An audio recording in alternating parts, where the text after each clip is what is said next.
Hello বন্ধুরা, শুভ সকাল। আমার নতুন একটি ভিডিওতে তোমাদের সকলকে জানাই অনেক অনেক স্বাগতম আর ভালোবাসা।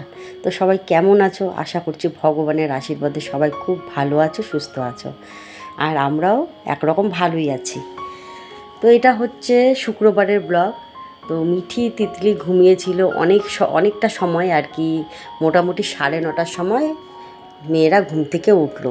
তো এর আগের দিন ব্লগে তোমাদের দেখিয়েছিলাম মিঠির জ্বর ছিল। তো আজকে তো জ্বরটা তো রাত ভরেই ছিল, যার জন্য আর সকালে স্কুলে যেতে পারিনি। আর মিঠিকে ছাড়া তিতলিও স্কুলে যেতে চায় না, কারণ ওর ব্যাগটা আর কি মিঠি ধরে নিয়ে যায়, তার জন্য ও যায়নি। আর ওকেও যেহেতু আর কি ওষুধ খাওয়ানো হচ্ছে, তো সকালে ও উঠতে চায় না।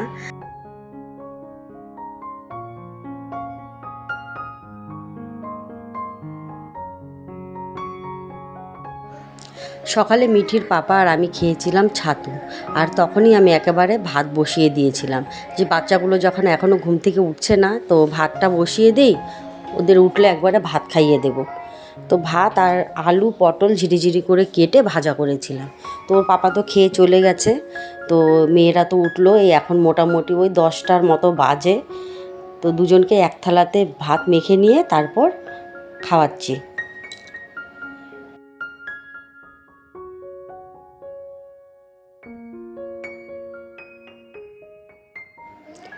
এদিকে ওদের খাওয়াতে খাওয়াতে দেখছি যে একটা সাপের বাচ্চার মতো ছোট কী যেন সিঁড়ি দিয়ে উঠে আসলো।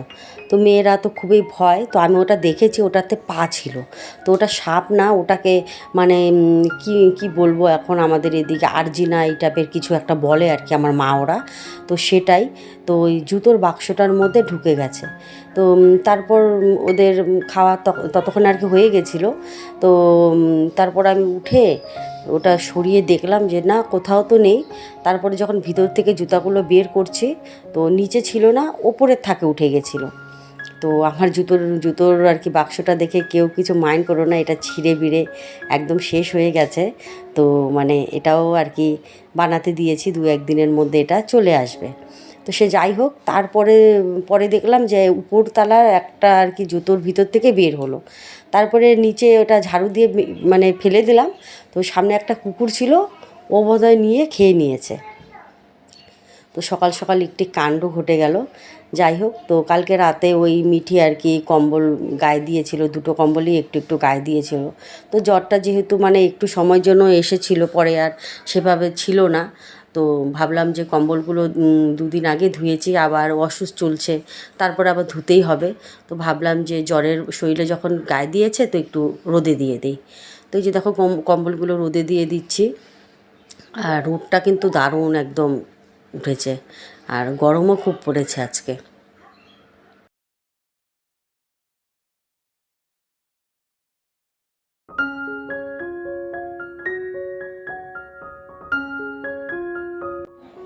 সকালে বিছানাটা গোছানোর টাইম পাইনি, আর ওরা তো দেরি করে যেহেতু ঘুম থেকে উঠেছে, তো উঠার পরে ভাবলাম যে আগে খাইয়ে দিই, কারণ অনেকটা দেরি হয়ে গেছে। তো এদিকে যদি আমি কাজে নামি, তারপর ওদের খাওয়াতে দেরি হয়ে যাবে, অনেকক্ষণ খালি পেটে থাকলে আবার বাচ্চাদের গ্যাসও হয়ে যাবে। তো যার জন্য আগে ওদেরকে খাইয়ে নিয়ে তারপরে এই যে দেখো এখন বিছানাটা উঠাচ্ছি। তো বিছানা উঠিয়ে তারপর মিঠির পাপা আমাকে আজকে বাজারও করে এনে দিয়েছে। অনেক দিন থেকে ঘরে আর কি সেরকম সবজি ছিল না। আর এখন তো যেহেতু ডাল ভাত সবজি খাওয়া হচ্ছে নিরামিষের জন্য, আর সবজি না থাকলে কিন্তু খুবই অসুবিধা হয়ে যায়। তো বাড়ির সামনের থেকে সবজি নিচ্ছি। পাশে আমার এক বৌদির বাড়ি আছে, সবজি আর কি ওই বৌদির ওখান থেকে সবজি কিনে নিয়ে আসি, অল্প অল্প ওরা যা আনে সেটাই নিয়ে আসি। তো অনেক রকম সবজি যেগুলো বাজারে গেলে পাওয়া যায়, তো সেটাই আর কি সবজি টবজি এনে দিয়ে গেল। তো মেয়েগুলো কতদিন থেকে মাশরুম খাবে বলছিল, তো মাশরুম এনে দিয়েছে। এই যে দেখো সবজি, শাক সবজি, যা যা ওর আর কি মনে হয়েছে নিতে হবে নিয়ে এসেছে, আমি কিছু বলে দেইনি। তো এই হচ্ছে মাশরুম, বাটার মাশরুম, তো এটাই বানিয়ে দিব নিরামিষ করে। আর দেখবে নিরামিষ করে না এইসব মাশরুম টাশরুম খেতে কিন্তু ভালো লাগে না, পেঁয়াজ রসুন দিয়ে কিন্তু তবু খাওয়া যায়, ভালো লাগে। তো কি করব, ওভাবেই করতে হবে। তারপরে যে দেখো কারকোল এনেছে, তারপরে ঝিঙ্গা, বরবটি, চাল কুমড়া এনেছে, পটল শসা সব আর কি এসব নিয়ে এসেছে, ধুন্দুল। তো পেঁপে এনেছে। তারপরে এই যে দেখো কোয়াশ, তো তোমরা কোয়াশ কে কে চেনো? তো এটা কিন্তু আমাদের নর্থ বেঙ্গলের আর কি কী বলবো, একটা পাহাড়ের সবজি। এটা এখন আর কি এদিকেও চাষ হয়। তো এইসব সবজি এনেছে। তো বুদ্ধি করে করে সবজিগুলো রান্না করতে হবে। মটরশুঁটি এনে দিয়েছে। তো এইদিকে দেখো তিতলি খেলা করছে, রান্নাবাটি নিয়ে বসেছে। তো খেলে কম, ঘর বেশি নোংরা করে। এমনি শুকনো করে খেললে কোনো ব্যাপার না, ওকে গাছের পাতা লাগবে, ফুল লাগবে, তবুও মানা যায়, ঠিক আছে, সেগুলো ঝাড়ু দিয়ে ফেলা যায়। আবার জলও নিয়ে নেয়, আর জল নিলে তো জানোই ঘর দোরের কী অবস্থা হয়। তো এই যে দেখো রান্নাঘরে চলে এসেছি, রান্নার জোগাড় করছি। তো নিয়ে এসেছে তো কলমি শাক, তোমরা আগেই দেখলে। তো কলমি শাকটার আজকে একটু নতুন অন্য স্টাইলে রান্না করব। সবসময় তো শাক রান্না করা হয়, আর কলমি শাক কিন্তু মানে রসুন ছাড়াও ভালো লাগে। আদা কালো জিরে ফোড়ন দিয়ে আর কি ঝিরিঝিরি করে কেটে শাক ভাজা ভালো লাগে খেতে। তো আজকে ভাবলাম যে শাকটা না মানে পাতা অনেক, মানে পাতাটা বেশি শাকে। তো তার জন্য আর কি শুধু পাতাগুলো নিয়েছি, ডগা নিইনি। তো ওই পাতাগুলো দিয়ে আজকে করব হচ্ছে ঘন্ট করব, যেরকম আমরা পালং শাকের ঘন্ট করি সেরকম। আর করব হচ্ছে অরহরের ডাল। তো অরহর ডাল, পালং শাকের ঘন্ট, এই সরি কি কলমি শাকের ঘন্ট, আর হচ্ছে মাশরুম, এই আজকে রান্নাবান্না করব।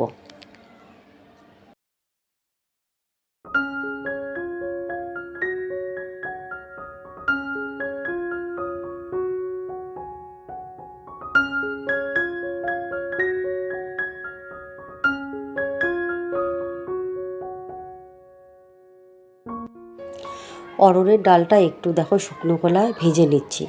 তো আমি কিন্তু এমনিই রান্না করি, তবে এভাবে ভেজে নিলেও আর কি ভালো লাগে, হালকা একটু ভেজে নেব। আর আমার অরহর ডাল খেতে খুব ভালো লাগে, নিরামিষ ডালের মধ্যে ভালো লাগে। তবে মিঠিটা খেতে চায় না, ওর আর কি ভালো লাগে না। আর অরহর ডালটা বানাবো হচ্ছে জিরে আর হিং ফোড়ন দিয়ে। এটাতে কোনো মশলাপাতি কিছুই দিতে হবে না, জিরে হিং তেজপাতা শুকনো লঙ্কা ফোড়ন দিয়েই ডালটা করব। আর এই যে দেখো ডালের বড়ি নিয়ে আসলাম, কলমি শাকের ঘন্টটা যে করব একটু ডালের বড়িও দিব সাথে।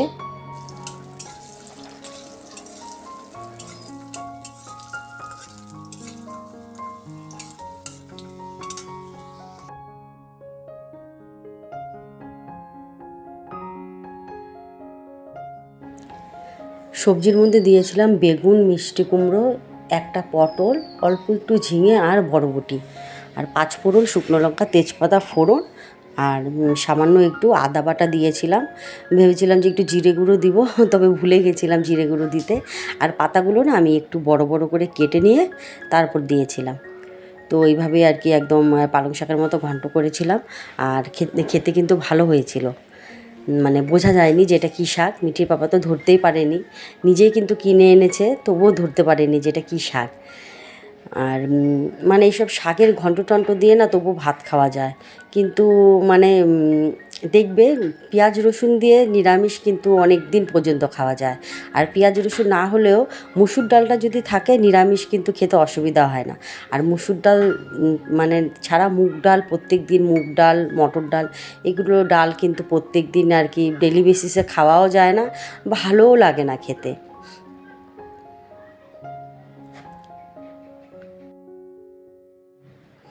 আর পেঁয়াজ রসুন থাকলে তো আর কি মাসের পর মাস নিরামিষ খেলেও কোনো ব্যাপার না। যেরকম রসুন দিয়ে কত রকমের বাটা ভর্তা হয়, খেতে কিন্তু ভালো লাগে। সেই সব বাটা ভর্তা দিয়েই এক থালা ভাত খাওয়া হয়ে যায়। কিন্তু কি করব বলো, নিয়ম, এগুলো তো মানতেই হবে, কিছু করার নেই। আর এই যে মাশরুমটা করেছিলাম, ওই আদা জিরে বাটা, টমেটো পেস্ট, তারপর একটু কাজু, চারমগজ এসব দিয়ে আর কি করেছিলাম। ভালোই হয়েছিল খেতে, বেশ ক্রিমি ক্রিমি হয়েছিল। তো এইসবই দিয়ে গরম মশলা ফোড়ন দিয়েছিলাম, ফোড়ন দিয়ে তারপর করেছিলাম মাশরুমটা। মানে ভাপানো টাপানো কিছু করিনি আর কি, ভাপাইনি, এমনি জলে ধুয়ে নিয়ে আলুটা ভেজে নিয়ে তারপর করেছি। আর একটু মটরশুঁটি ছিল ফ্রিজে, মানে অনেকগুলো মটরশুঁটি ছিল। এর আগের দিন ব্লগে দেখিয়েছিলাম যে আমি বাঁধাকপিতে দিয়েছিলাম আর কিছুটা রেখে দিয়েছিলাম। তো সেই মটরশুঁটিটাও এটার মধ্যে দিয়েছিলাম। তার জন্য আর কি টেস্টটাও বেশ একটু অন্যরকম হয়েছিল, মানে ভালোই হয়েছিল খেতে।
এরা দুজন যেদিন স্কুল না যায় সেদিন আর কি আমার আর দুপুরের ঘুম ঠিকমতো হয় না, কারণ ওরা দেরি করে ঘুম থেকে ওঠে। তো মিঠি তো দুপুরে ঘুমায়ই না, আর তিতলিও আর কি সেদিন ঘুমোতে চায় না। দিদি ঘুমায়নি, আমি কেন ঘুমাবো? তো এই যে দেখো দুই বোন মিলে আমার মাথাতে পুরো ফুল গুঁজে দিয়েছে, মিঠি চুলে বেনি করে দিয়ে তারপরে যে ফুল দিয়ে দিল। তো দেখতে কিন্তু ভালোই লাগছিল। তো ফুল দিয়ে তারপর আবার আমাকে ভিডিও করে দিল যে মা নাও তোমাকে ভিডিও করে দিই। তো বন্ধুরা, গুড ইভিনিং। এখন হচ্ছে কি বলবো, রাত্রি বাজে 9:30। তো দেখতেই পাচ্ছ গিফট, ফুল, পিৎজা, কেক সব কিছু নিয়ে মিঠির পাপা হাজির। তো আজকে ছিল আমার আর কি বার্থডে। তো আর কি এই অধমেরও জন্মদিন পালন করা হয়।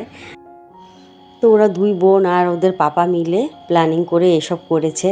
আর তিতলি তো সকাল থেকেই সবাইকে বলে বেড়াচ্ছে আজকে আমার মার জন্মদিন, আমার পাপা কেক আনবে।